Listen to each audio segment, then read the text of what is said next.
Today we're looking at the 74HC595, which may not sound like a very exciting device, but it really is a little shift register, and as it says, we can control up to 8 devices, in this case LEDs, only using 3 pins from the Arduino. It frees up the Arduino to control many more devices. As you get further on in your progress, you'll be wanting to control relays and switches and take inputs from keypads, as we've seen before.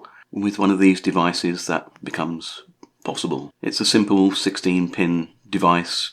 Pin 1 is indicated by this little indentation, and that's the pin 1 there. In addition to that, we just need some LEDs and resistors and the connection wires to the Arduino. It describes here the function of the shift register. We have a data, a clock and a latch, which are the 3 pins used on the Arduino, and it clocks the data in and then controls the 8 output signals. Here we can see the binary representation of the data being clocked in to the device. The clock pin needs to receive 8 pulses, and at each pulse the data pin is high or low.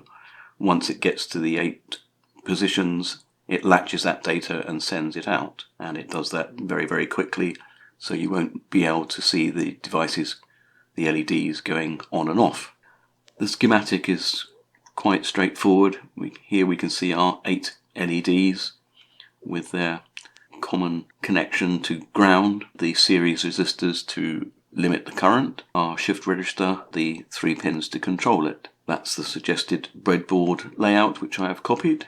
Let's look now at the sketch. In the sketch we define some integers for a time delay. That's set for 100, that's 100 milliseconds. Our latch, clock and data pins, and a byte for the LED value. We have a void which updates the shift register. It writes the latch pin low, and then it sends the data and clock with the least significant bit first to the LEDs, then sends the latch pin high. Setup very simple, just defining the latch, data and clock as outputs. In the loop, it takes the value from LEDs, which starts at 0, runs the update shift register void, and then delays. In the for loop, the integer runs from 0 to 7. So once it gets to 8, it goes back to 0 again and starts over. Let's take a look at it now in reality. Here we can see the layout as described in the Elegoo instructions and our Arduino. I've uploaded the sketch. Let's connect it up now.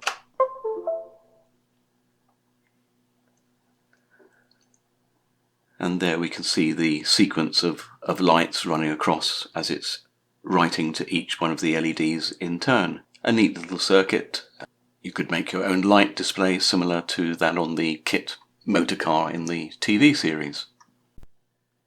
Leading on from the shift register example, we show how to control the LEDs using the serial monitor. Now, we've seen the serial monitor several times, but only really to display output from one of the sketches, usually values from a sensor, for example, temperature sensor or the gyroscope that we looked at. It is also possible to write commands via the serial monitor to control devices, and that's what we're looking at here. The breadboard layout is identical to that in the previous example with the shift register. Nothing to change there. Let's have a quick look at the sketch. Again, defining the pins required for the latch, clock and data, a byte for the LED values, and the update shift register void is all the same as before. In addition, in the setup, we now start the serial monitor and print out the message, enter the LED number or X to clear. In the loop, we're doing a serial read